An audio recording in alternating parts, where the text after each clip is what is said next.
Alhamdulillah. Wassalatu wassalamu ala Rasulillah Muhammad ibn Abdullah wa ala alihi wa sahbihi wa man wala. Subhanaka la ilma lana illa ma 'allamtana innaka antal alimul hakim. Rabbi shrah li sadri wa yassir li amri wahlul 'uqdatan min lisani yafqahu qawli. Amma ba'du. Saudariku sekalian yang saya muliakan,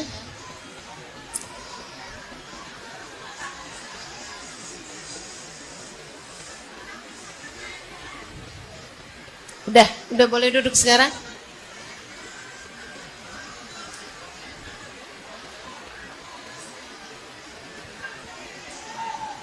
Iya, udah.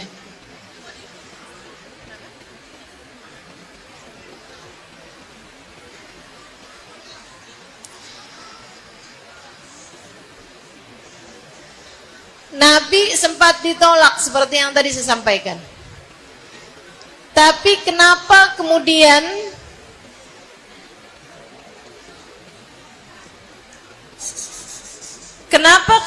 Halimah dan Abu Duaib dipilih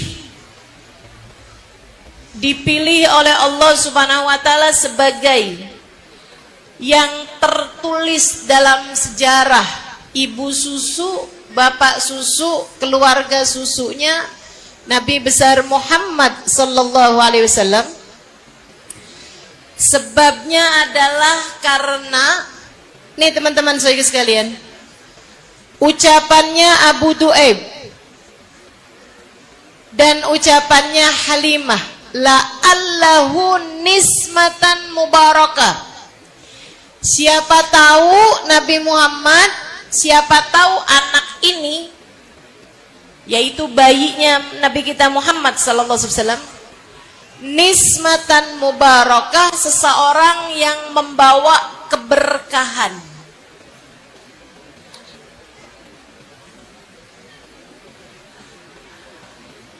Allah memilih Abu Duaib dan Halimah menjadi keluarga yang menyusui Nabi Muhammad adalah karena mereka nggak ngarep duit. Mereka nggak ngarep duit, teman-teman. Mereka udah paham dari awal bahwasanya mereka dengan menyusui bayi Muhammad nggak bisa dapat duit. Bapaknya udah meninggal kok. Mereka nggak bilang, ya udah deh, Halimah kita susuin aja bayi Muhammad, siapa tahu ada warisannya. Nggak gitu. Nggak ngarep warisan. Nggak ngarep siapa tahu ntar kakeknya yang bayar, atau siapa tahu ntar pamannya yang bayar, atau nanti kita jebak aja. Kalau udah kita susuin juga, mau nggak mau kan dibayar juga, ntar bilnya belakangan, misalnya gitu, tagihannya belakangan gitu. Enggak gitu. Mereka dari sejak awal yang mereka bilang adalah la'allahu nismatan mubarakah. Siapa tahu bayi ini, boleh diam, boleh tenang. Kalau ibu-ibu tetap bicara, saya agak kesulitan buat konsentrasi. Tolong bantu saya dengan diam. Dari sejak awal mereka itu nggak ngarep sesuatu yang lain, apalagi sesuatu yang duniawi. Tapi yang mereka harapkan adalah la'allahu nismatan mubarakah. Siapa tahu anak ini adalah anak yang membawa keberkahan. Berkah yang mereka cari dari Nabi Muhammad. Dan saya kasih tahu, tidak ada siapapun yang lebih bisa mendatangkan keberkahan dari Nabi Muhammad. Ini temanya nih kan, hidupkan sunnah, maka hidupmu akan mendapatkan keberkahan. Gimana tadi judulnya? Hidupkan sunnah Rasulullah meraih keberkahan. Hidupkan sunnah raih keberkahan. Kan begitu? Gak ada yang lebih bisa mendatangkan keberkahan daripada baginda kita Nabi besar Muhammad. Bu, karena dari awal Halimah niatnya bukan mau duit, makanya Allah pilih kamu kayak begitu. Kamu dalam hidup kamu nih hati-hati meniat. Kalau dari awal niat kamu adalah urusan duit, bisa jadi kamu dapat duitnya, bisa jadi enggak. Tapi yang pasti kamu enggak akan dapat berkah. Dan Bu, kalau bicara duit itu bisa didapat dari berbagai macam cara. Tapi berkah adanya cuman dari Allah SWT. Yang ngasih berkah tuh cuma Allah. Ustazah, bicara berkah, apa sih berkah? Nih saya kasih tahu dulu. Apa itu berkah? Kita kan sering banget nih nyari berkah. Betul nggak? Saudaraku sekalian saya muliakan, apa itu berkah? Berkah ai ziyadatul khair. Berkah adalah tambahnya kebaikan. Nih Bu nih, umur itu nggak penting panjang Bu, tapi yang penting berkah.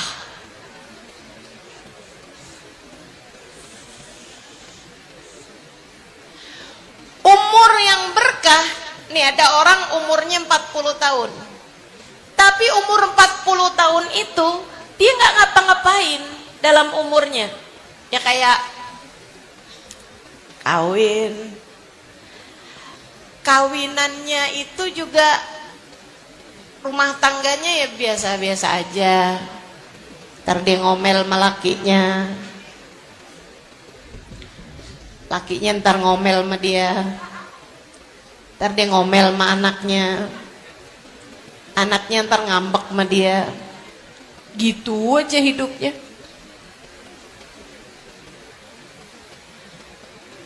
Berasa nggak tuh kayak siapa?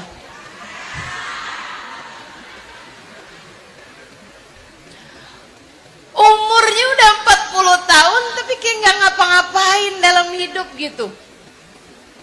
Saudaraku sekalian yang saya muliakan, kalau tanyain ibadah yang istiqomah cuman sholat fardu doang. Tahajud istiqomah apa enggak? Kadang-kadang. Kadang-kadangnya gimana? Kadang-kadang tahajud 30 hari libur. Panjang bener liburnya. Saudaraku sekalian yang saya muliakan, hidup enggak berkah. Jangan sampai hidup kamu kayak begitu. Umur itu Bu, umur tuh nggak penting panjang, penting berkah. Ibu-ibu sekalian, tahukah kamu wanita paling mulia dalam Islam bernama Fatimah bintun Nabi sallallahu alaihi wasallam, putrinya Nabi Muhammad sallallahu alaihi wasallam. Innaki ya Fatimah sayyidah nisa ahlil jannah. Sesungguhnya engkau wahai Fatimah pemimpin wanita surga. Bu, umurnya waktu meninggal dunia hanya 29 tahun saja. 29 tahun umurnya waktu meninggal dunia. Tapi berkah, usia yang berkah. Sehingga 29 tahun tapi menorehkan sejarah yang sangat indah. Ahli ibadah, perempuan paling dicinta dan mencintai Nabi Muhammad, ibu yang paling solehah, anak yang paling berbakti. Tuh umur berkah. Bu, badan kita nih Bu nih nggak perlu besar.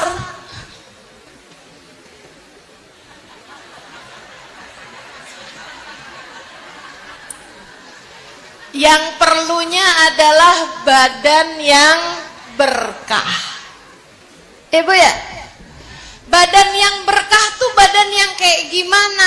Badan yang kalau diajak taat gampang, tapi diajakin maksiat susah. Tuh berarti badannya berkah. Ibu-ibu saudaraku sekalian, anak kamu punya keluarga, itu Bu nggak penting banyak, yang penting berkah. Kamu punya suami, nggak penting banyak.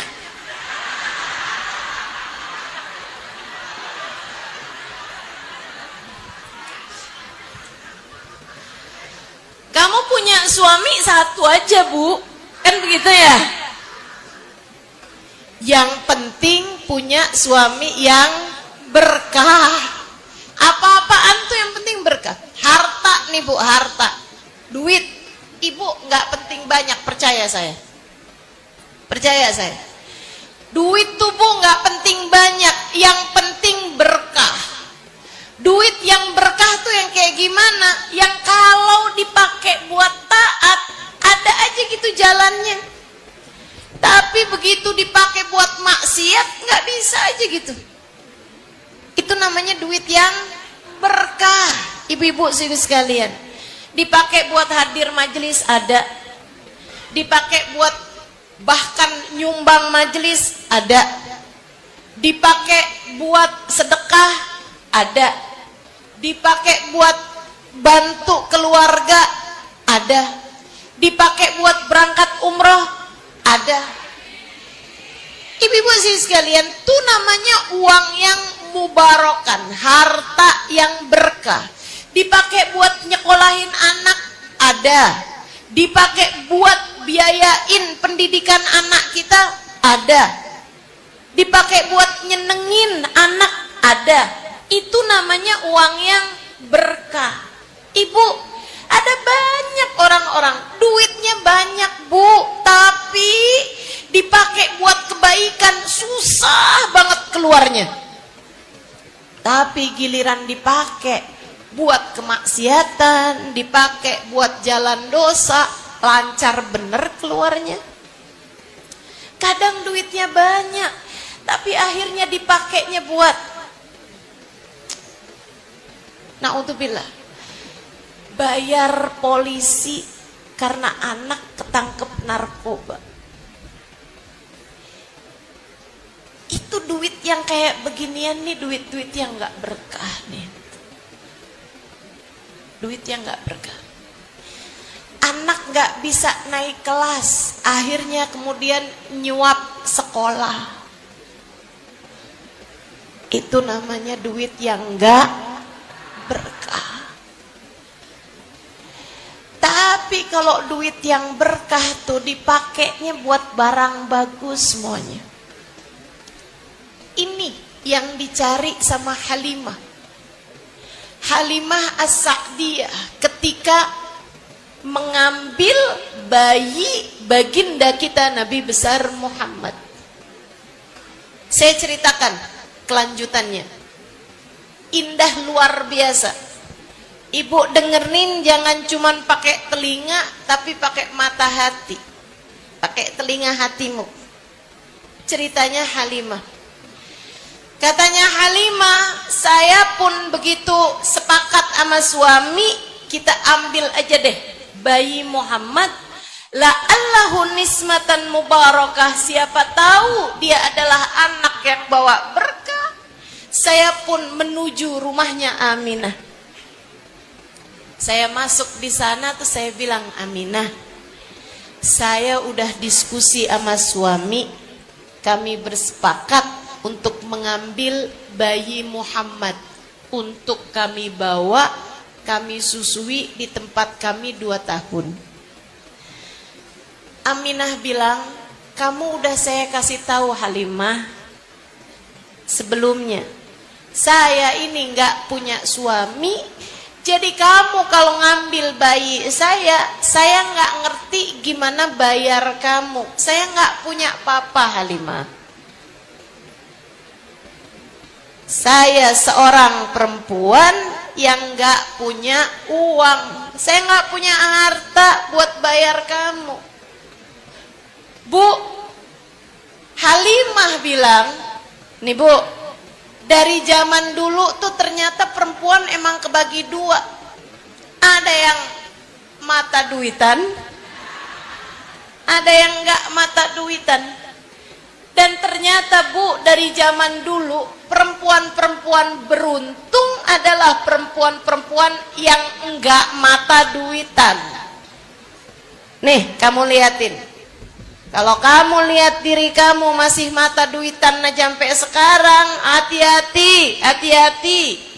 Khawatir tidak menjadi perempuan yang beruntung. Hati-hati, hati-hati. Halimah, Bu, begitu dibilang Halimah, kamu udah saya kasih tahu saya nggak punya suami, jadi saya nggak bisa bayar kamu nih Halimah. Halimah bilang, Aminah, kamu jangan pikirin masalah bayarannya. Saya mau ngambil bayi kamu nih Halimah, Aminah, tidak berharap bayaran. Saya ataupun suami saya nggak berharap bayaran. Saya hanya berharap anak ini membawa keberkahan dalam kehidupan kami. Bu, itu diomongin sama Halimah dalam keadaan Halimah perlu banget sama duit sebenarnya, karena dia lapar, suaminya lapar, anaknya lapar, sampai semalaman gak bisa tidur nyenyak, nangis sepanjang malam karena kelaparan. Dan Halimah bisa bilang, saya gak ngarep duit dengan saya menyusui anakmu ini. Yang saya harapkan adalah dia seseorang yang membawa keberkahan. Ibu-ibu sekaligus sekalian saya muliakan, Aminah bilang, kalau itu tujuanmu Halimah, kamu nggak salah. Anak ini adalah anak yang sangat membawa keberkahan. Saya bahkan nggak tahu kalau saya hamil dia, karena semua kesakitan saya nggak ada. Kesakitannya perempuan hamil nggak saya rasakan. Justru malah yang asalnya saya sering sakit perut, sering masuk angin, sering sakit kepala, begitu hamil hilang semua sakit saya, berkahnya anak yang saya kandung ini. Oh, Aminah Halimah seneng banget tuh. Dia kemudian dibilang, silakan ambil bayi Muhammad. Ada di dalam kamar itu, saya akan siapkan pakaiannya. Bu, Halimah menuju tuh kamar. Disibak kamar tersebut, subhanallah, bayi Muhammad ada di sana. Umur 3 hari, Bu, bayinya Nabi Muhammad sallallahu alaihi wasallam. Coba nih kenalan sama Nabi Muhammad dari sejak usianya 3 hari. Halimah cerita, saya sibak kamar tersebut, saya lihat seorang bayi sedang tergeletak di atas tempat tidur itu. Bayi tersebut usianya baru 3 hari. Tapi begitu saya sibak ruangan itu, bayi itu melihat kepada saya. Kemudian dia tersenyum. Saya nggak pernah lihat ada bayi umur 3 tahun, itu umur 3 hari, umur 3 hari yang seperti itu keadaannya. Biasanya anak bayi 3 hari tuh Bu tuh belum bisa lihat, belum bisa juga, kalau dengar udah bisa ya, tapi belum bisa lihat, belum bisa menyadari kehadiran seorang. Ini enggak. Nabi Muhammad dari usia 3 hari, dia udah bisa langsung lihat siapa yang berdiri di situ, kemudian dia udah senyum. Halimah bilang, saya pun gak tahan hati. Saya ketika ngelihat bayi tersebut, saya kayak bukan ngelihat anak orang, tapi saya kayak ngelihatnya anak saya sendiri.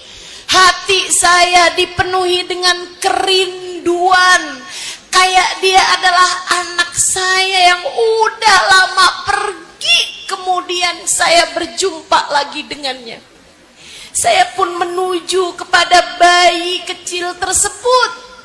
Kemudian saya ambil bayi tersebut, saya dekap.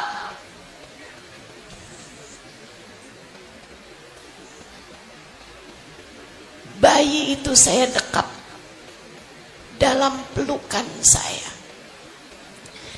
Saya dekap bayi tersebut. Entah dari mana air mata saya bercucuran.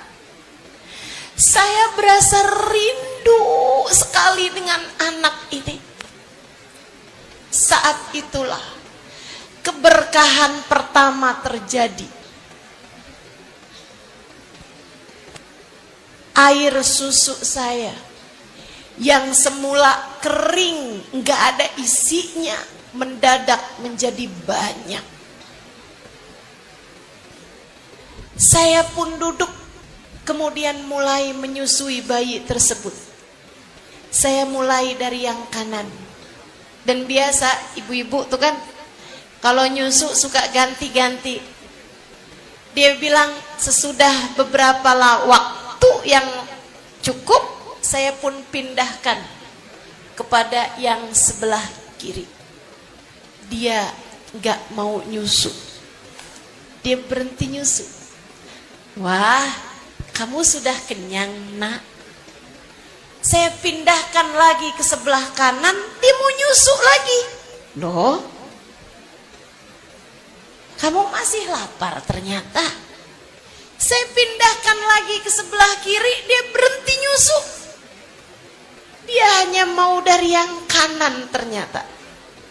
Belakangan saya baru ngerti, rupanya bayi kecil ini sudah mengerti berbagi. Ia menyisakan yang kiri untuk saudaranya yang ada di tenda, anak saya sendiri. Ibu-ibu sekalian, dibawa sama Halimah menuju ke tenda. Subhanallah, begitu ada di tenda, untanya meringkik, untanya mengembik, mengunta. Apa ya suaranya unta atau apa?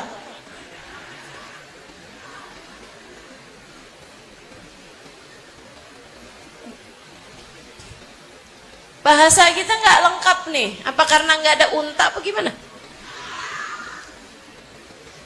Meringkik bukan kuda ya. Mengembik bukan kambing. Apa nih? Mengaum. Bersuara untanya. Akhirnya suami saya keluar menuju ke unta tersebut, ada apa gitu. Ternyata air susunya mendadak banyak.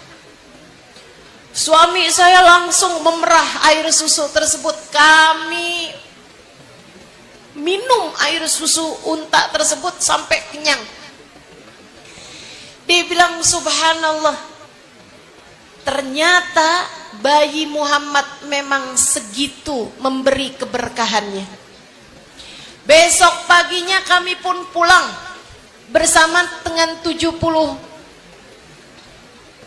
perempuan-perempuan yang sudah bawa bayi masing-masing. Suami saya ama bawa anak saya naik untanya, sementara saya bersama dengan bayi Muhammad naik keledai. Dia bilang keledai yang saya naiki kemarinan itu paling belakang karena udah paling lemah. Keledainya itu paling lemes lagi tuh, paling lemah. Dia bilang begitu saya bawa bayi Muhammad bersama dengan saya dalam gendongan saya, keledainya tiba-tiba ngebut. Sampai teman-teman saya tuh pada teriak-teriak, Halimah keburu beli keledai yang baru. Saya bilang enggak, ini keledai yang kemarin. Mana mungkin, yang kemarin kan paling belakang, sekarang kok bisa kayak begitu? Iya nih, saya sendiri lagi aneh nih. Begitu ada bayi Nabi kita Muhammad sallallahu alaihi wasallam semua menjadi penuh dengan keberkahan. Inti yang mau saya sampaikan kepadamu ini adalah bahwa kamu kalau kepengen hidupmu penuh dengan keberkahan, hadirkan Nabi Muhammad sallallahu alaihi wasallam dalam kehidupanmu. Bu. Kalau kamu kepengen hidupmu penuh dengan keberkahan, hadirkan Nabimu Muhammad. Hadirkan Nabimu Muhammad di dalam kehidupanmu itu dan liatin, hidup kamu akan mulai terarah. Hidup kamu nanti akan berlimpahan keberkahan. Gimana caranya Ustazah menghadirkan Nabi Muhammad dalam kehidupan kita? Caranya adalah dengan menghidupkan sunnahnya. Gimana caranya tapi menghidupkan sunnah? Nih dengerin saya. Yang paling sederhana, yang paling mudah untuk kamu lakukan. Maksudnya yang paling penting buat kamu lakukan. Pertama, hadirkan Nabi Muhammad di dalam caramu memperlakukan harta, dalam caramu mencari harta dan mengeluarkan harta. Hadirkan sunnah Nabi Muhammad di dalamnya. Jangan pernah tertarik sama harta yang haram. Bu, jangan pernah tertarik sama harta yang haram. Begitu kamu tertarik sama harta yang haram, itu artinya kamu memilih jalannya setan. Dan kalau kamu memilih jalannya setan, artinya kamu sedang memilih untuk meninggalkan jalannya Nabi Muhammad. Harta warisan punya saudara kamu ambil. Itu artinya kamu lagi memilih jalannya setan. Kalau kamu memilih jalan setan, Bu, artinya jalannya Nabi Muhammad sedang kamu tinggalkan. Ibu-ibu sekaligus sekalian yang saya muliakan, kamu lagi bersih-bersih rumah, ternyata kamu ketemu dompetnya tamunya suamimu.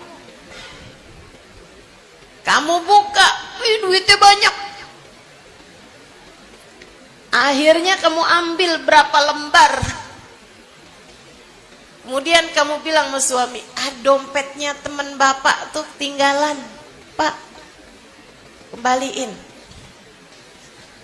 Suami kamu nggak tahu aja tuh, udah ada berapa lembar yang masuk ke dalam dompet kamu. Saudariku sekalian yang saya muliakan, atau yang paling sering terjadi, ibu-ibu nyuciin bajunya suami, di saku bajunya kamu ketemu duit. Mana tuh duit dilipet-lipet? Wah, kayaknya dia nggak berasa nih kalau hilang. Ustazah, bukankah dalam harta suami ada harta istri? Iya, itu kalau dia kasih. Tapi kalau di saku ya berarti punyanya dia lah, Bu. Ibu-ibu sekaligus sekalian, jangan kemudian kamu tilep tapi kemudian bikin suami jadi suudzon sama orang lain. Hati-hati, hati-hati. Teman-teman sekaligus sekalian, duit yang haram itu, Bu, enggak akan ada berkahnya. Apalagi kalau sampai karena tuntutan dari dirimu, suamimu akhirnya berani-berani mencari uang dengan jalan yang haram. Ada nipu orang, ada bohongin orang, ada mencari jabatan dengan cara menyuap, ada hal-hal yang haram-haram lain yang dikerjakan oleh suamimu tersebut. Gara-gara kamu nuntut, pokoknya saya nggak mau tahu ya, minggu depan saya sudah harus punya iPhone 17.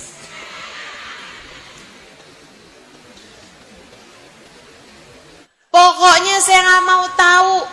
Nih nanti nih akhir tahun ini nih bulan depan anak kita udah harus ikutan jalan-jalan ke luar negeri barengan sama teman-temannya. Kalau enggak dia nanti bakalan malu. Pokoknya kita harus dapat duitnya dengan cara apapun dah. Mau nyuri kayak mau apa, astagfirullah. Kalau gara-gara tuntutan dirimu, suamimu sampai kemudian berani-berani sama uang yang haram, ngebohongin orang, nipu orang, ngambil haknya orang. Saudaraku sekalian, dengerin katanya Nabi Muhammad sallallahu alaihi wasallam. Man lam yubali min ayyi babin dakhala alaihi rizq lam yubalillah min ayyi wadin min audiyati jahannam ahlakah.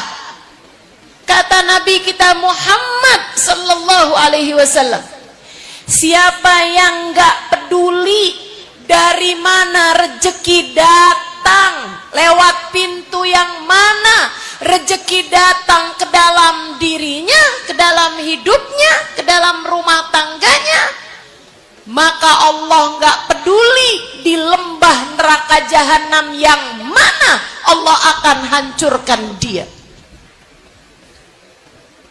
Saya ulangi biar kamu pada dengar. Siapa yang enggak peduli rezeki masuk dari pintu yang mana, halal apa haram, halal apa syubhat, dia enggak peduli, maka Allah enggak peduli di lembah kehancuran yang mana Allah akan hancurkan dia. Ada yang dihancurkan dari sejak di dunia, ada yang dihancurkan nyantar sekalian di akhirat. Jangan mau begitu. Hati-hati sama caramu nyari duit. Hati-hati sama caramu nyari rezeki, teman-teman. Saya sering sampaikan padamu, sesedikit apapun uangmu cukup untuk membiayai hidupmu. Namun sebanyak apapun uangmu gak akan cukup untuk membiayai gaya hidupmu. Maka kalau pengen hidup tenang, jangan banyak gaya. Kalau sanggup beli silahkan, enggak sanggup beli jangan beli. Bu, yang sering rusak kehidupan kita nih adalah karena pergaulan. Kamu jangan suka membandingkan rizkimu dengan rizki orang. Kamu tuh bang, kenapa sih jadi suami nggak bisa jadi kayak suaminya orang? Itu tuh yang jadi masalah tuh. Suami orang bang udah bolak-balik ngajakin bininya ke luar negeri. Kamu bang mau janji bawa saya ke Indomaret aja bolak-balik batal.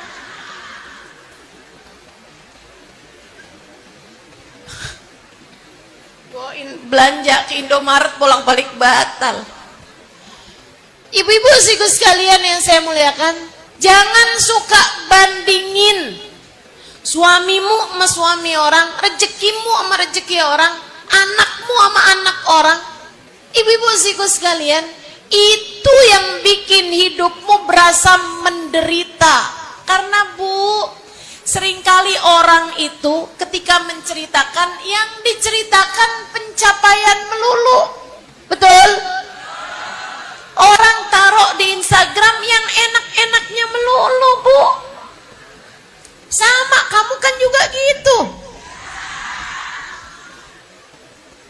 Jalan-jalan dari 3 tahun yang lalu, fotonya diirit-irit.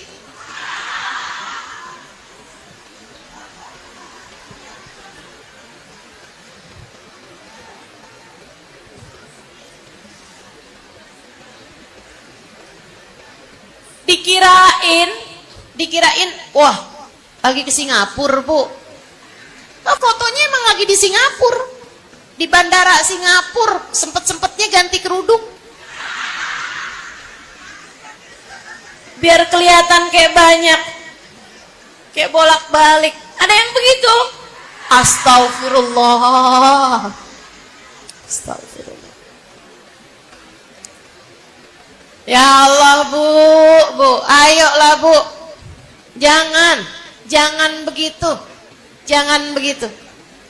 Hidup ini jangan suka membandingkan dirimu dengan siapapun. Setiap orang punya jalan hidupnya masing-masing.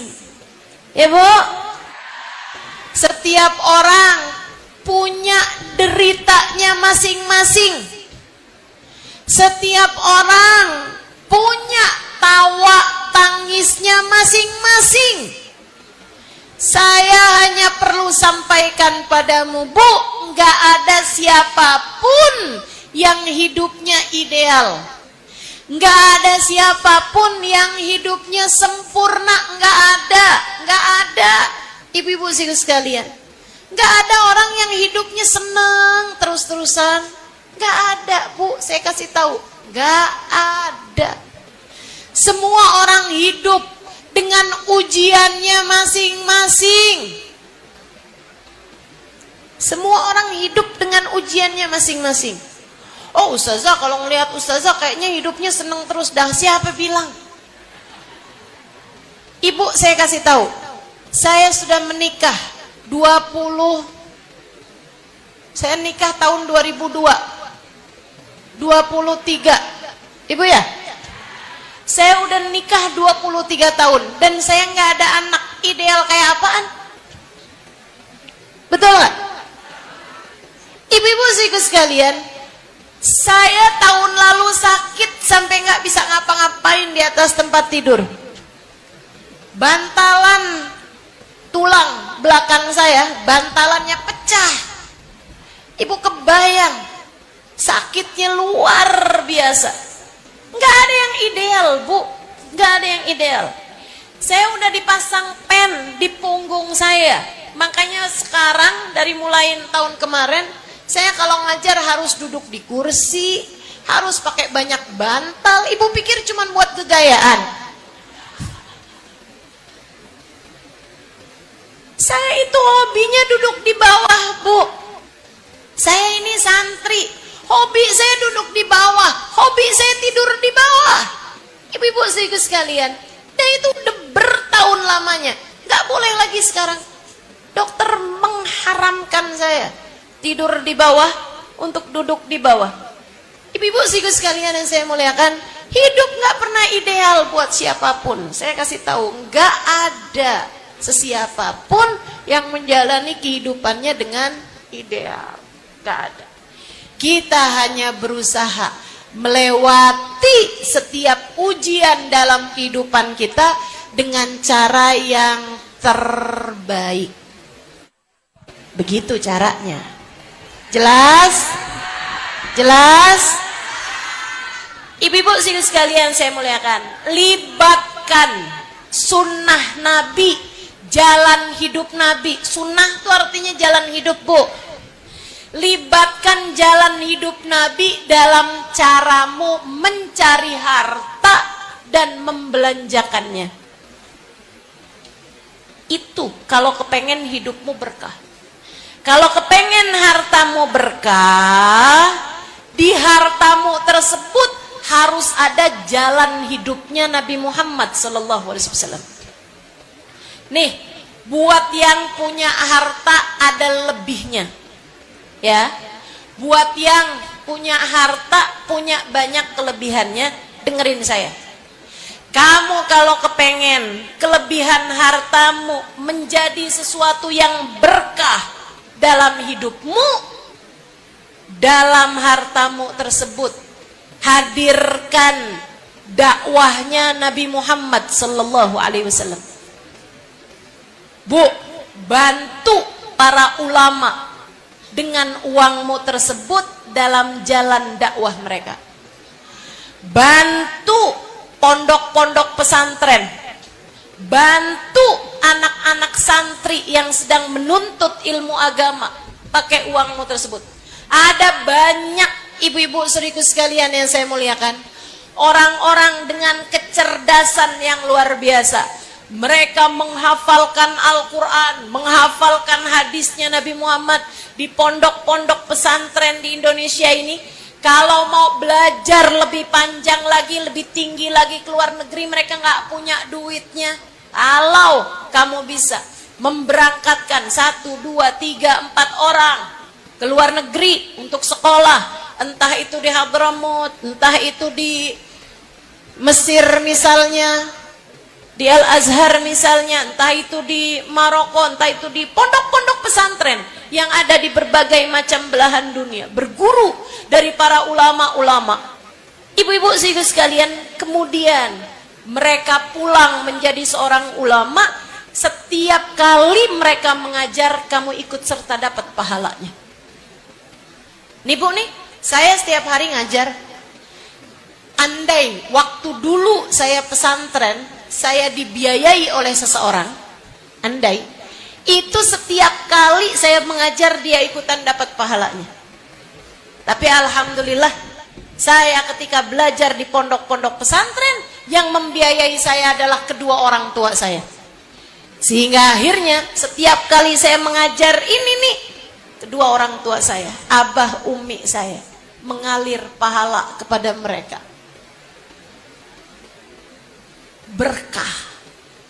Berkah dalam kehidupan. Kamu membantu pondok-pondok pesantren sehingga bangunannya kuat, sehingga bangunannya bisa enak, santri-santri belajar di sana. Dikasihin AC, jadi lebih betah ada di masjidnya. Mereka jadi membaca Al-Quran, mereka jadi membaca sholawat. Larinya kepada hal-hal kebaikan-kebaikan itu yang akan jadi bekalanmu, bawa keberkahan bagimu dunia hingga akhirat nanti. Tapi kan seringnya kan kita nggak kayak begitu. Kalau punya duit banyak kan yang kita pikirin jalan-jalan ke luar negeri, habis ratusan juta, bahkan mungkin bisa jadi lebih daripada itu.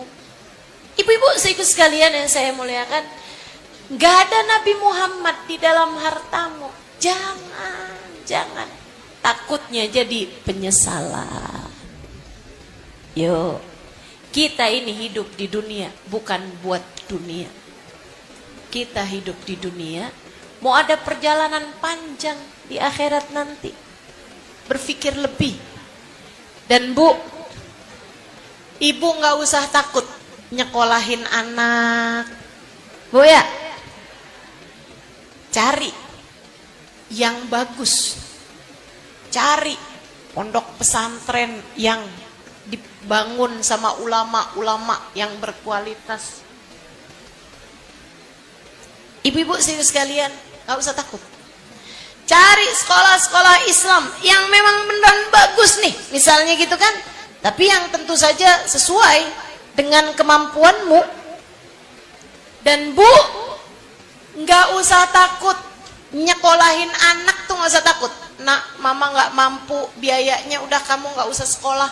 Kamu bantu aja keluarga kita ini. Kamu bantu aja keluarga kita. Kamu ikutan nyari duit aja deh barengan sama bapak. Kamu gak usah sekolah. Jangan Bu, jangan.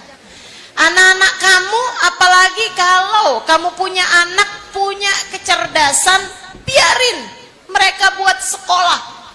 Ibu-ibu sekalian, gak usah takut nyekolahin anak. Ini ucapan Kiai Haji Maimun Zubair, guru saya. Saya pernah mondok di Al-Anwar, Sarang Rembang 3 tahun. Bu, satu waktu Mbah Mun, Kiai Haji Maimun Zubair, beliau bilang sama semua wali murid ketika ada haflah sekolahan, Ada masanya, ada kayak haflah akhir tahun itu ya Bu ya, di mana anak-anak diambil sama orang tuanya buat pulang. Mbah Mun bilang begini nih sama para wali murid. Bapak Ibu, kata Mbah Mun, kalau kamu nyekolahin anakmu, lah kok mau ngirimin susah duitnya, mau ngasih duit jajan buat anakmu ngirim bulanan kok susah duitnya, ambil balik anak kamu, pasti anak kamu belajarnya nggak bener. Kenapa gitu? Kata Mbah Mun, sebab anak kalau lagi belajar ilmu agama, anak lagi belajar ilmu agama, itu nafkah mereka, rezeki mereka ditanggung secara khusus sama Allah Subhanahu wa taala. Ada jaminannya khusus. Jaminan rezeki buat semua hamba, semua manusia itu ada. Tapi yang sedang menuntut ilmu agama, jaminannya khusus. Jadi kalau kamu mondokin anak, kemudian anak kamu kok rezekinya susah, pasti belajarnya nggak benar. Karena mereka sebenarnya mendapatkan jaminan khusus dari Allah Subhanahu wa taala. Nggak bakalan susah nyariin rezeki buat ngirimin anak sekolah agama. Nggak usah takut urusan rezeki. Rezeki itu Bu, ada yang udah nanggung, namanya Allah. Huwar Razzaq dzul quwwatil matin. Allah lah satu yang ngasih rezeki. Allah lah satu sang pemilik kekuatan sejati. Jadi libatkan sunnah Nabi dalam caramu memperlakukan harta. Nyari hartanya, ikutin sunnahnya Nabi. Jangan mau bohong, jangan mau nipu, jangan mau nyakitin orang, jangan.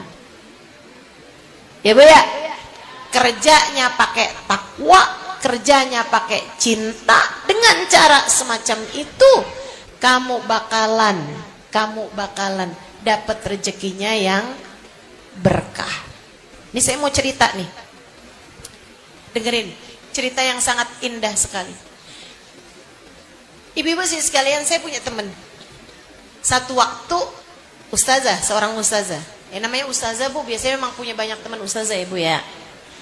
Karena kan teman-teman saya kan banyak yang memang juga jadi ustazah. Teman saya nih Bu nih, satu waktu dia nemenin suaminya dakwah di Afrika. Dia seorang ustadzah, suaminya juga seorang ustadz.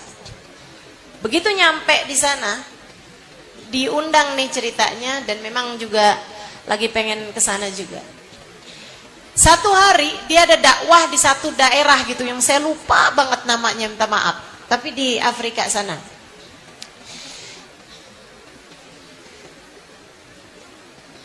Boleh nggak kalau saya bilang yang berisik pulang aja? Yang ada di bawah sini nih, bawah saya nih, ya, bawah apa di mana tuh? Bawah ya. Nah itu berisik buat saya nih. Saya sarankan yang berisik pulang aja dah. Biar yang pengen dengerin bisa dengerin enak dan saya yang ngomong nggak terganggu. Boleh begitu? Ayo yang berisik pulang.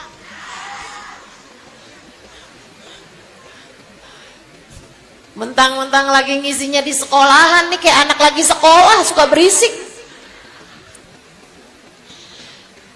Teman-teman sikut sekalian, akhirnya teman saya itu bilang sama orang di daerah situ ya, di Afrika ini.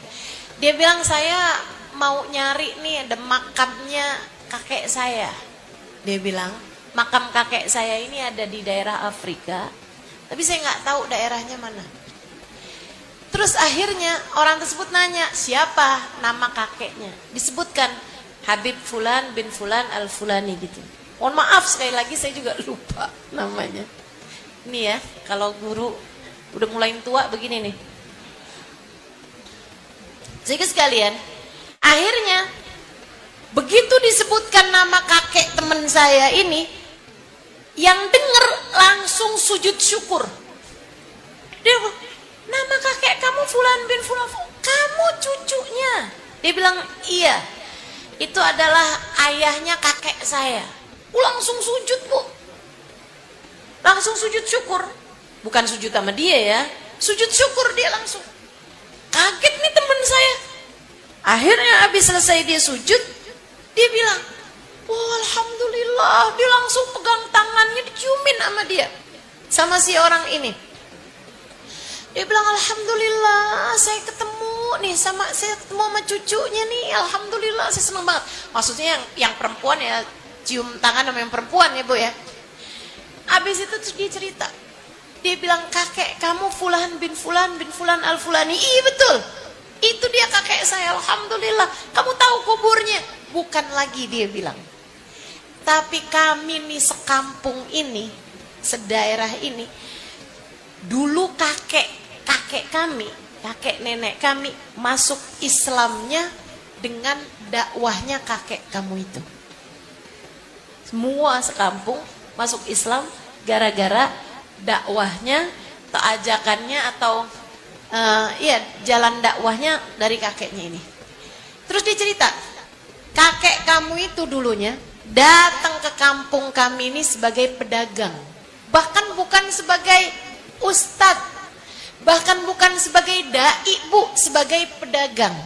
Dia bilang beliau jual perhiasan emas di kampung kami ini. Kampung kami ini, daerah kami ini belum ada yang jual tuh. Dia tuh mulai jualan perhiasan emas. Kami dulunya kalau mau belanja perhiasan ya keluar kota gitu. Dia bilang dia jual tuh perhiasan emas, laku. Orangnya sangat menyenangkan, jualannya bagus. Kalau ada yang nggak demen balikin diterima, walaupun udah berhari-hari, gitu ya. Dia bilang, subhanallah, semua orang seneng sama dia, seneng dagang sama dia, seneng beli sama dia. Dia bilang ada orang, nikahan, lamaran, pakai perhiasan itu. Abis itu ternyata mau kawinan, batal kawinannya, dibalikin perhiasannya, dibalikin lagi sama dia, dia mau nerima. Pokoknya jualan dengan sepenuh cinta. Dia bilang melihat jualannya dia laku, tetangga sebelahnya akhirnya bikin toko lagi yang sama. Tetangganya nih bikin toko yang sama, jual perhiasan juga.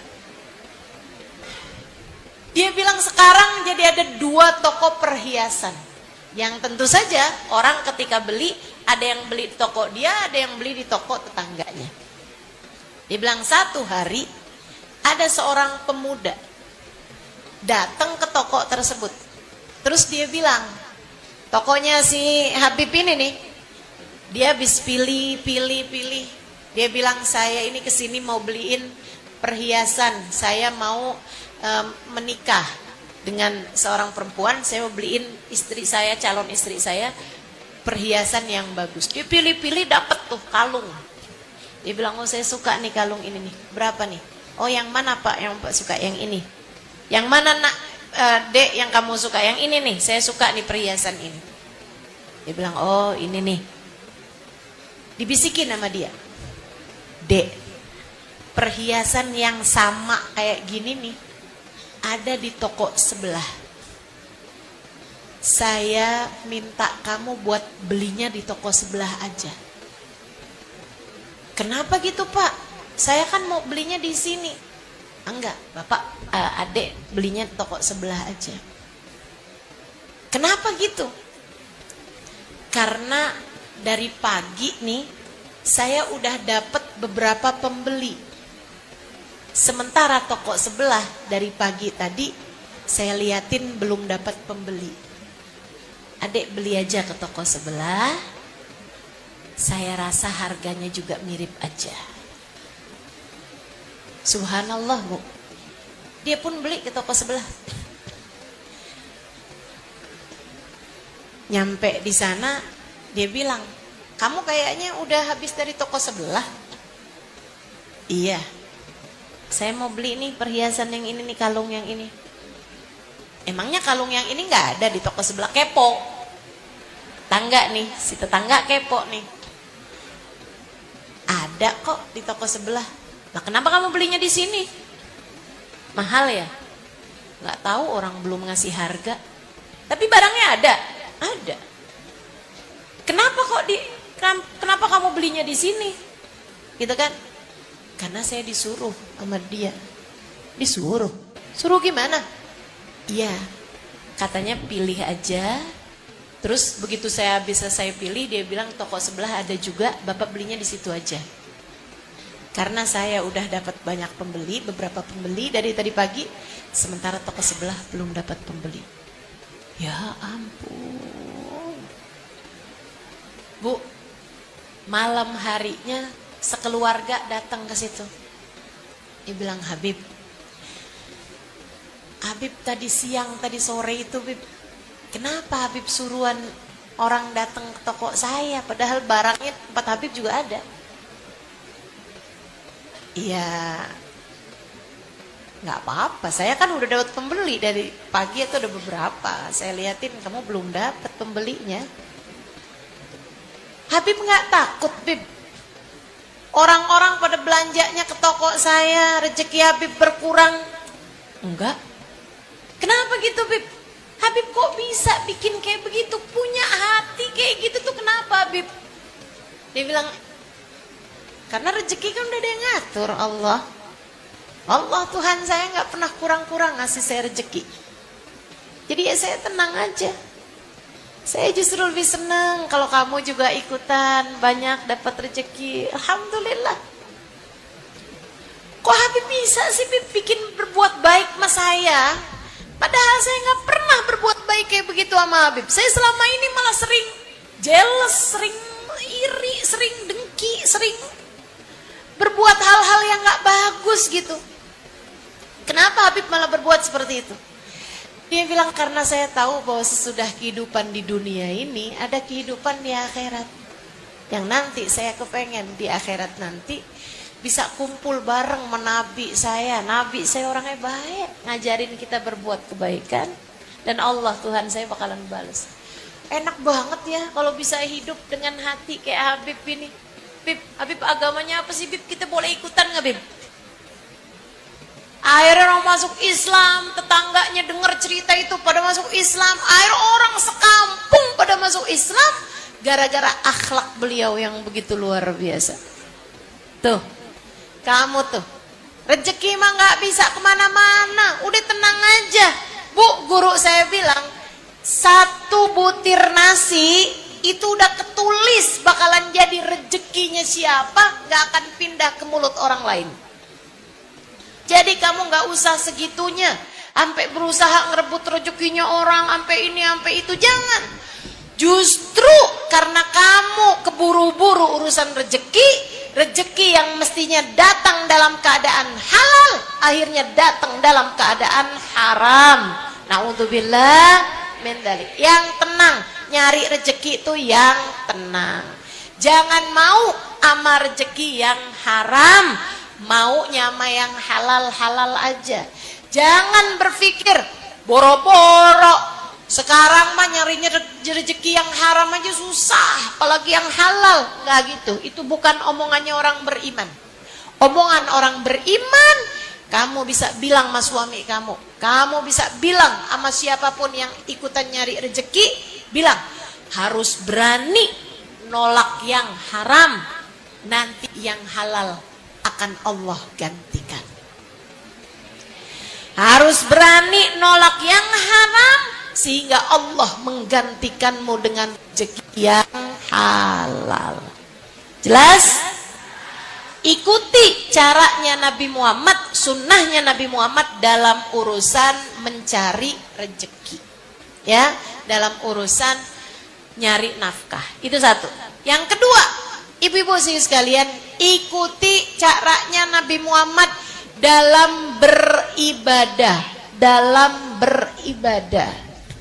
Bu, saya kalau bilang ikuti Nabi Muhammad caranya beribadah, kita nggak ada yang mampu, Bu.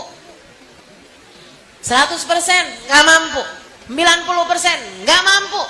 Jangankan 90%, 100%. Ibu-ibu sekalian, kita mau ikutin cara Nabi Muhammad beribadah 10% aja udah bagus. Nabi Muhammad, Bu, ibadahnya bangun malam sampai bengkak telapak kakinya. Nih, sholatnya Nabi Muhammad. Sayyidina Ibnu Abbas meriwayatkan, saya pernah sholat malam ikutan Nabi Muhammad sholat. Saya kepengen, saya niat jelek tuh hari, kata Sayyidina Ibnu Abbas. Niat jelek apa wahai Ibnu Abbas? Saya niat mufarokoh. Saya niat keluar dari jamaah bersama dengan Nabi Muhammad. Karena lamanya Nabi Muhammad mengerjakan sholat. Nabi nyaris membaca 10 juz Al-Quran di dalam 1 rakaat beliau.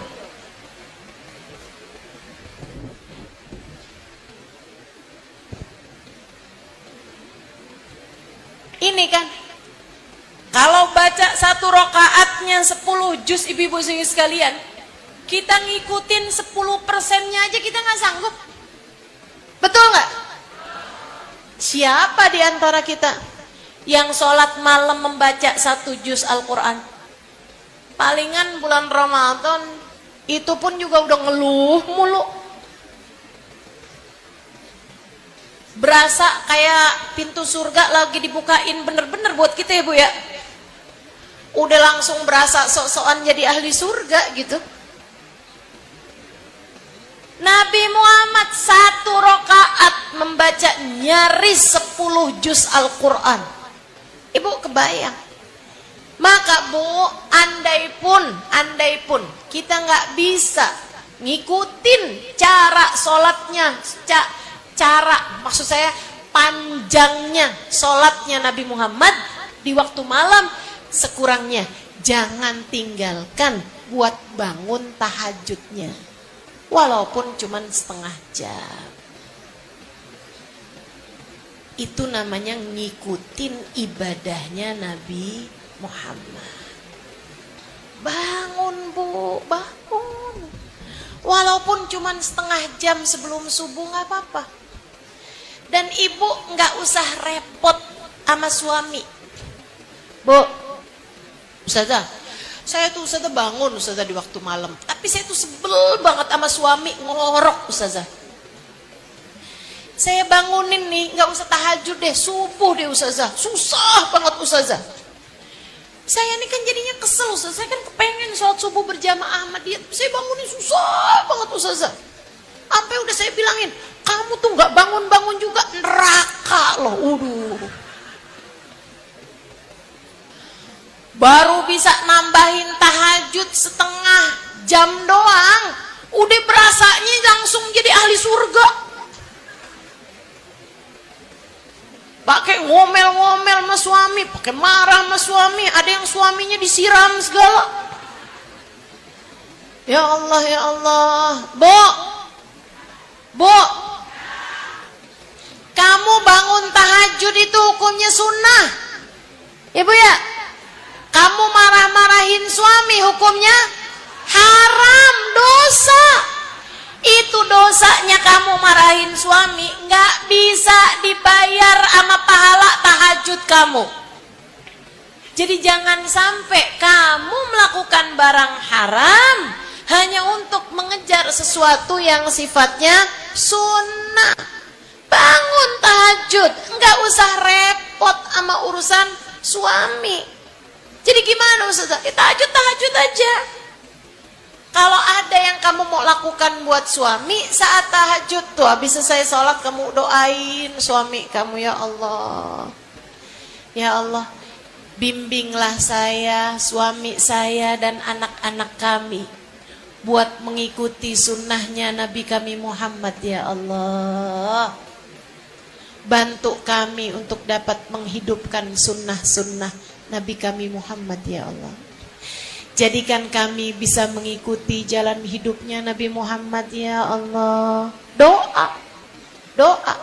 Ibu-ibu sekalian, kamu bilang dalam doamu itu, ya Allah, engkau berpesan kepada kami, ku anfusakum wa ahlikum nara. Jagalah diri kalian dan keluarga kalian dari api neraka. Ya Allah, jangankan menjaga keluarga kami, menjaga diri kami sendiri aja terkadang kami gagal melakukannya. Ya Allah, kami mohon padamu ya Allah, jagakan diri saya dan keluarga saya dari api neraka. Kami mohon bantuanmu ya Allah. Gitu, doa. Doa. Itu Bu, sunnahnya Nabi Muhammad. Ibu-ibu sekalian, Nabi Muhammad bangun di waktu malam mendoakan kita umatnya. Ya Allah, ampuni dosa umatku, ampuni dosa umatku. Kita kerjain sunnah Nabi. Bangun di waktu malam doa. Ya Allah, ampuni dosaku. Ampuni dosa suamiku, ampuni dosa anak-anakku, ampuni dosa kedua orang tuaku. Ampuni dosa saudara-saudariku, ampuni dosa umat Nabi Muhammad ya Allah. Itu sunnah Nabi Muhammad.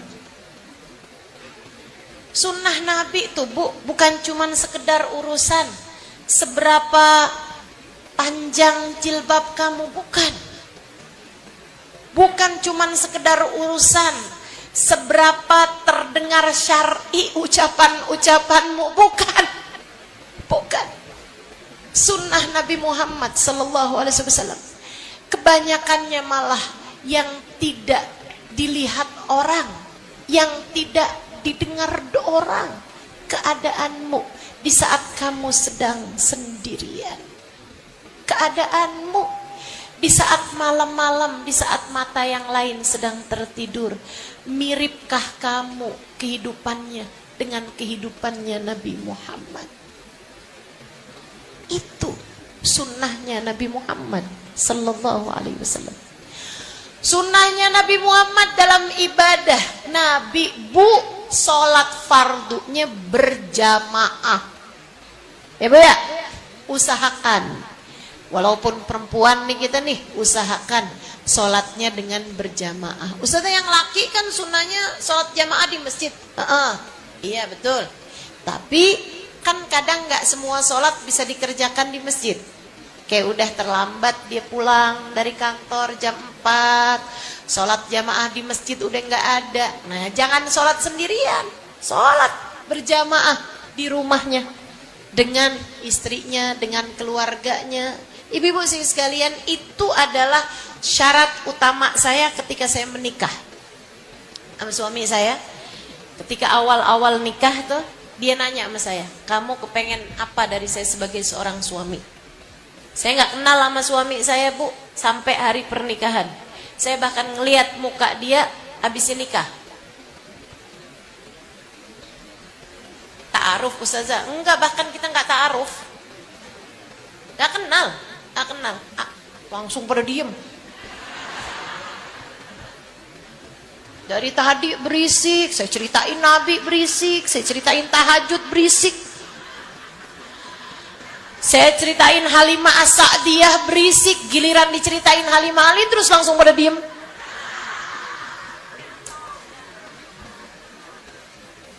Kamu nih ya, kadang-kadang nih urusannya bukan mau nyari ilmu, urusannya kepo.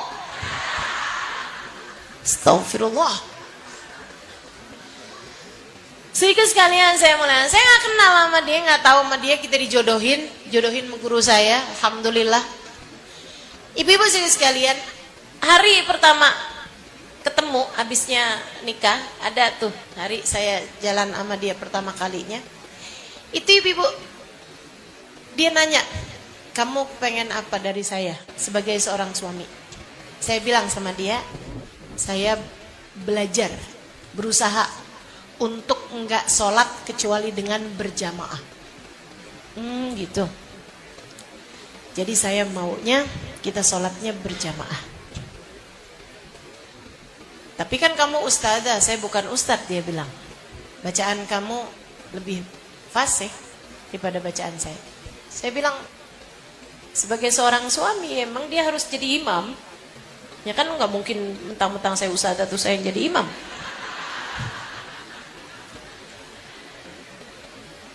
Orang yang sholatnya sah buat dirinya sendiri, sah juga buat orang lain. Oh, baik kalau gitu. Bismillah, dia bilang. Jadi sejak saat itu, walaupun kadang dia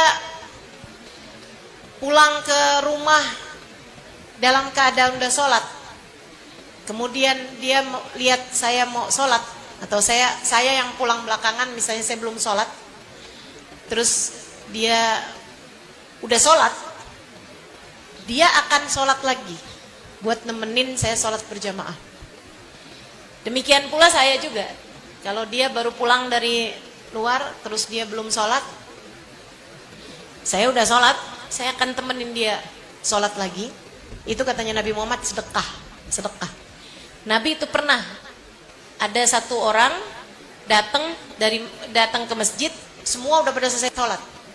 Nabi kemudian bilang, hal la yaqum ahadukum fayusalli bih fayatasaddaq alaih.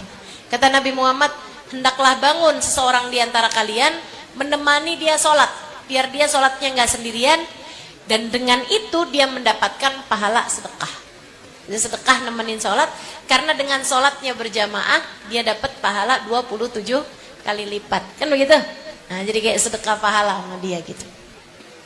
Kami pun melakukan hal tersebut, ibu-ibu sekalian, mudah-mudahan istiqomah sampai ujung hayat insyaallah, amin.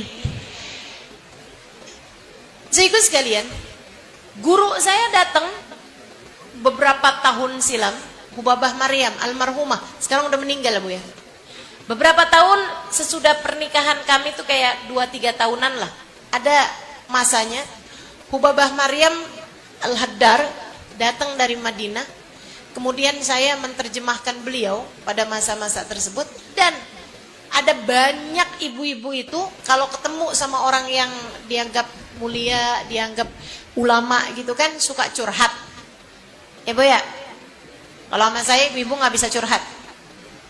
Maaf ya, kerjain aja yang saya ajarkan padamu, dan cobalah lihat. Nanti perlahan kehidupanmu akan membaik. Udah, nggak usah curhat sana sini, apalagi pakai air mata, berlelehan sama saya, ceritain keburukan suamimu. Alah, kayak kamu nggak punya keburukan aja.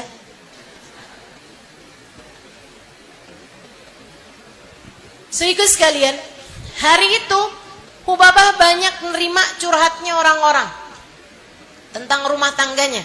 Ada yang curhat rumah tangganya suaminya selingkuh, ada yang curhat suaminya pelit, ada yang curhat suaminya jahat, ada yang curhat urusan pokoknya segala macam dah. Bu, subhanallah, di antara pertanyaan-pertanyaannya Hubabah, nah karena saya curhatnya Bu, maunya 4 mata sama Hubabah Maryam. Cuman masalahnya nih, Hubabah Maryam gak ngerti bahasa Indonesia, dianya kagak ngerti bahasa Arab. Sehingga perlu 2 mata yang lain yang ngerti bahasa Arab, ngerti bahasa Indonesia, dan itu adalah saya. Sehingga dipanggillah saya jadi 6 mata ya akhirnya. Jadi membuat saya jadi tahu berbagai macam permasalahan dalam rumah tangga waktu itu. Waduh, tuh kayaknya masalah rumah tangganya orang jadi banyak saya tahu tuh.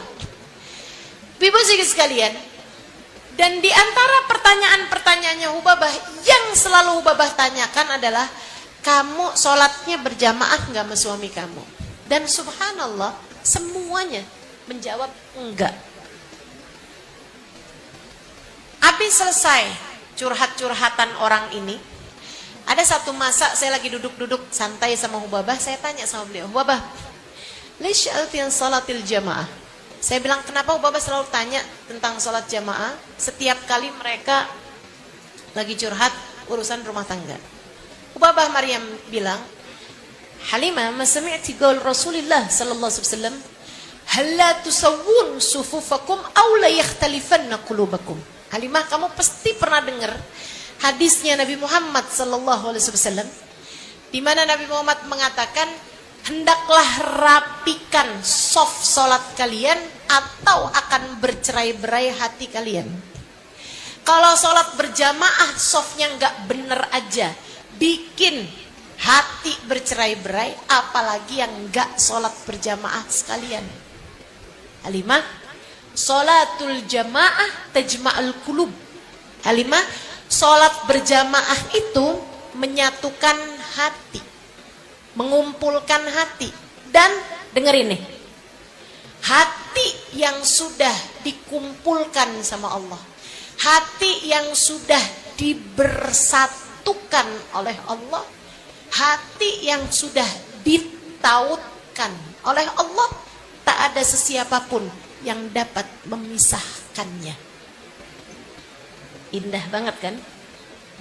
Maka kalau kamu pengen rumah tanggamu selalu berada dalam keberkahan, mulailah dengan cara hidupkan sholat berjamaah di dalam rumah tanggamu itu.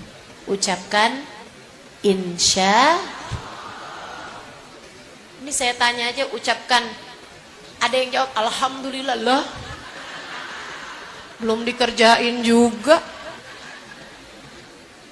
Ucapkan insya Allah. Kerjain salat berjamaah di dalam rumah tanggamu itu. Itu namanya menghidupkan sunnah.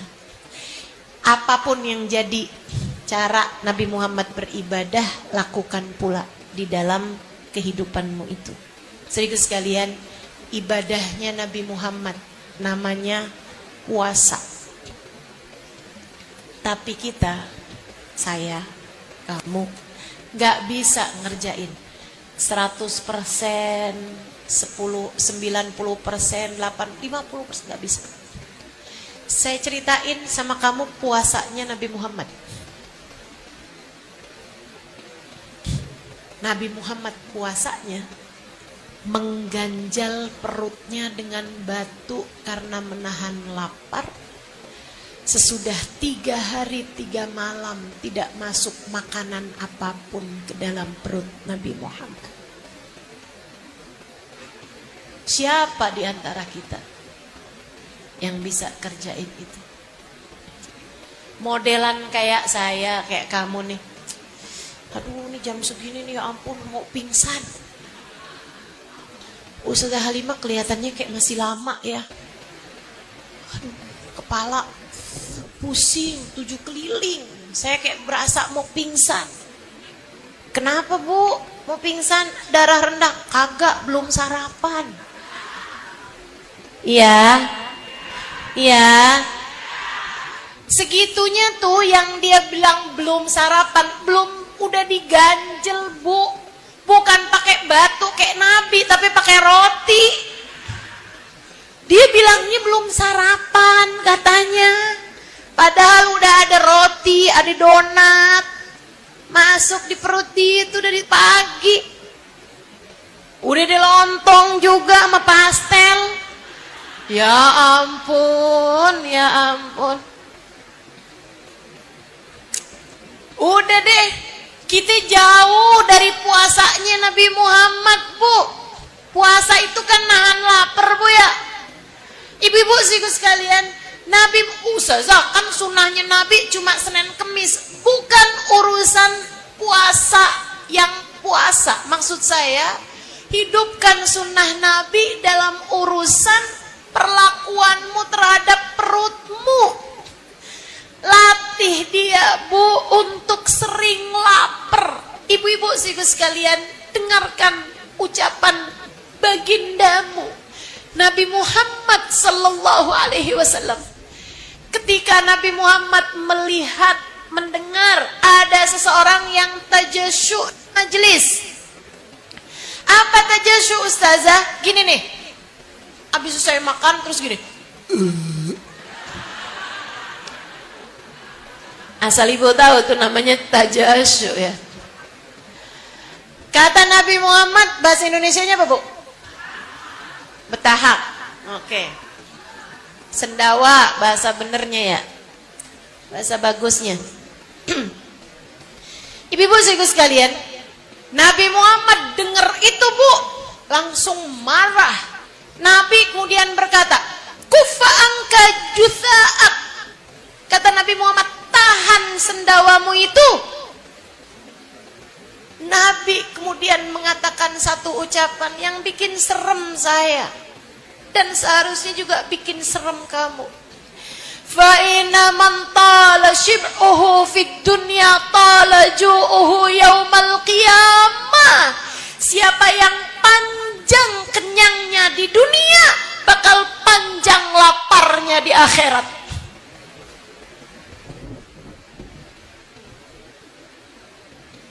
Siapa yang panjang laparnya di dunia, bakalan panjang laparnya di akhirat. Ibu-ibu sekalian, nih kita nih udah bukan lagi panjang lapar, panjang kenyangnya, tapi bahkan nggak pernah lapar. Karena setiap lapar, bahkan sebelum lapar udah kita isi perut kita. Nggak gitu caranya hidup, Bu. Nggak gitu caranya hidup. Sampai akhirnya bikin kita nih jadi nggak punya kelebihan selain berat badan.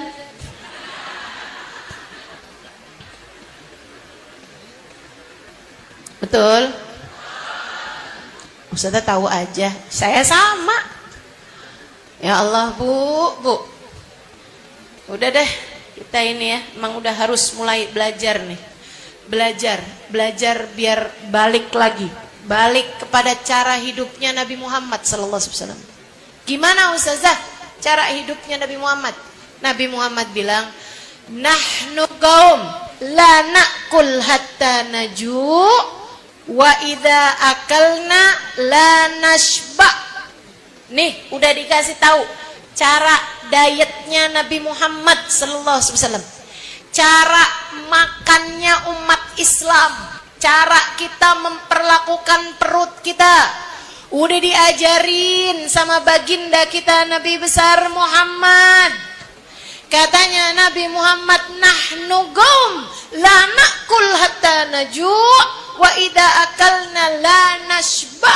Kita adalah umat yang gak makan kecuali sesudah benar-benar lapar, dan apabila kita makan sudah berhenti makan sebelum kenyang. Jangan dibalik. Kita adalah orang-orang yang sebelum lapar kita makan, dan kalau sudah makan gak kenyang-kenyang.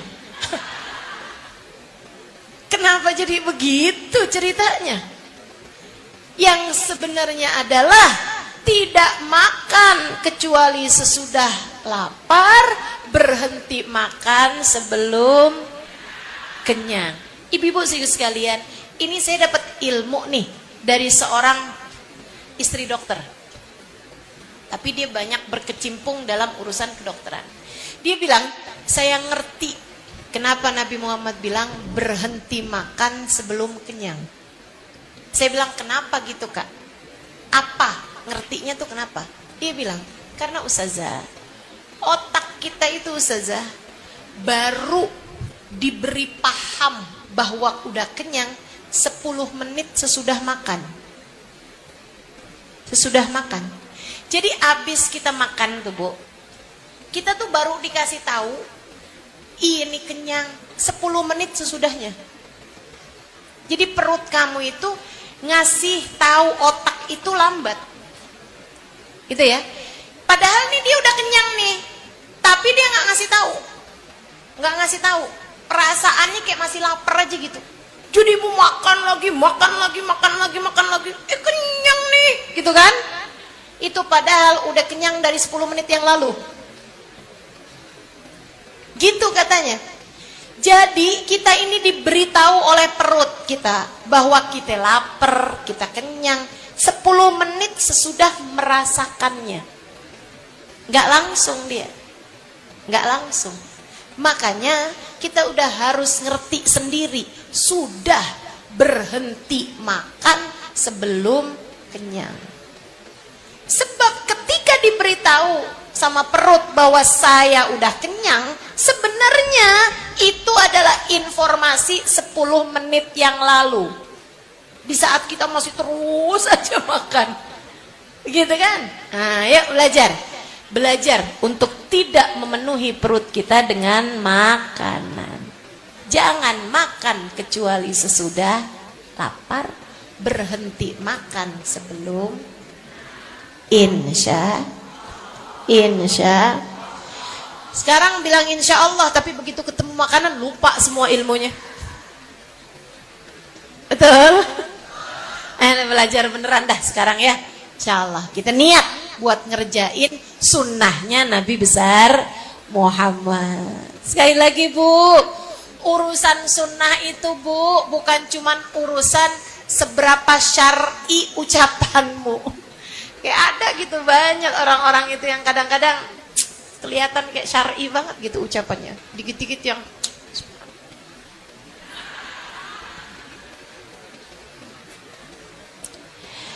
betul, berzikir tuh bagus ya Bu ya. Cuman kadang-kadang tuh kalau kayak terlalu memperlihatkan, iya, jadi dengernya tuh kayak gimana gitu. Nah, kita boleh ucapan kita juga emang harus bagus ya Bu ya. Nah, harus juga gitu. Tapi ada banyak sunnah-sunnah yang lain yang memang lebih penting untuk kita hidupkan dalam kehidupan kita. Ya Bu ya. Sekali lagi sunnah bukan cuman sekedar urusan, apalagi kayak gini nih, apalagi gini nih. Hati-hati nih ya. Hati-hati begini nih. Sunnah malam Jumat. Bu, jujur aja nih ya Bu ya. Saya ketika awal-awal nikah, kan baru pulang dari Tarim tuh. Baru pulang dari sekolah di Hadramaut.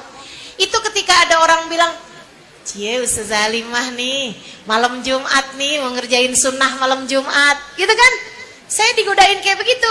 Saya bilang, oh, saya memang ini nih siap-siap baca kahfi.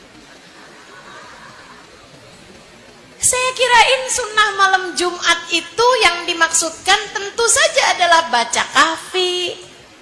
Kan begitu? Baca ad-dukhan, baca yasin, baca sholawat. Karena memang itu yang disunahkan di malam Jumat. Jangan sampai pemikiran kamu tentang sunnahnya Nabi hanya sekedar urusan mohon maaf. Hanya soal urusan hubungan suami istri, apalagi, nih dengerin saya. Ada banyak laki-laki yang kalau mau poligami bahasanya ini kan sunnah Nabi. Kayaknya sunnah Nabi kayak cuman urusan poligami. Urusan berbuat baik pada istri, urusan tidak menyakiti hati istri, urusan untuk menjaga hak suami istri, itu adalah sunnah Nabi. Ibu-ibu sekalian, itu adalah bagian dari sunnahnya Nabi Muhammad SAW. Maka yuk kita belajar menempatkan sunnah Nabi itu jangan cuman kayak urusan-urusan yang begituan disebutnya sunnah Nabi, gitu kan? Bukan cuman urusan seberapa lebar kerudung yang kamu kenakan. Bukan, urusan sunnah Nabi adalah menghidupkan sunnah Nabi dalam kehidupan kita. Ibadah beliau kita tegakkan dalam kehidupan kita. Urusan cara mencari harta kita tegakkan dalam kehidupan kita. Dan juga yang paling pentingnya lagi Bu, urusan tentang menjaga hati, menjaga adab, menjaga akhlak. Itu adalah sunnah Nabi yang paling tinggi. Sebab Nabi Muhammad, ibu-ibu sekalian, Nabi Muhammad dipuji Allah bukan karena ilmunya, bukan karena ibadahnya, bahkan yang dipuji Allah dari Nabi Muhammad adalah urusan akhlak beliau yang terpuji. Wa innaka la'ala khuluqin azim. Maka selain daripada kita menghidupkan ibadah Nabi Muhammad, kita juga menghidupkan akhlak Nabi Muhammad dalam kehidupan kita. Hatinya dijagain. Belajar Bu, belajar. Buat kalau ngomong gak nyakitin orang. Belajar buat tingkah lakumu itu yang bagus, yang baik, cara kita bicara. Belajar buat banyak senyum. Nabi kita Muhammad kan begitu. Ma tahaddatsa bihaditsin illa wa tabasam. Kita hidupkan sunnah Nabi Muhammad dari bahkan sekedar urusan senyuman, berkata yang baik, atau kalau tidak memilih untuk diam. Kita berakhlakul karimah, hati kita biarin punya sabar, hati kita hias dihiasi dengan syukur, hati kita hidupkan dengan kasih sayang kepada siapapun, mencintai orang lain seperti kita mencintai diri kita sendiri, sayang kepada semua umatnya. Nabi Muhammad sallallahu alaihi wasallam, sayangin suamimu, sayangi anakmu, sayangi kedua orang tuamu, sayangi saudara-saudarimu, doakan mereka semua, sayangi tetangga-tetanggamu, sayangi sahabat-sahabatmu, biar semua merasakan kasih sayang darimu, biar semua merasakan kasih sayang darimu. Kalau ada yang berbuat salah, maafkan. Itu adalah bagian dari sunnahnya bagindamu Nabi besar Muhammad sallallahu alaihi wasallam. Di saat kamu menghidupkan sunnah, di sanalah keberkahan kehidupan akan kamu dapatkan.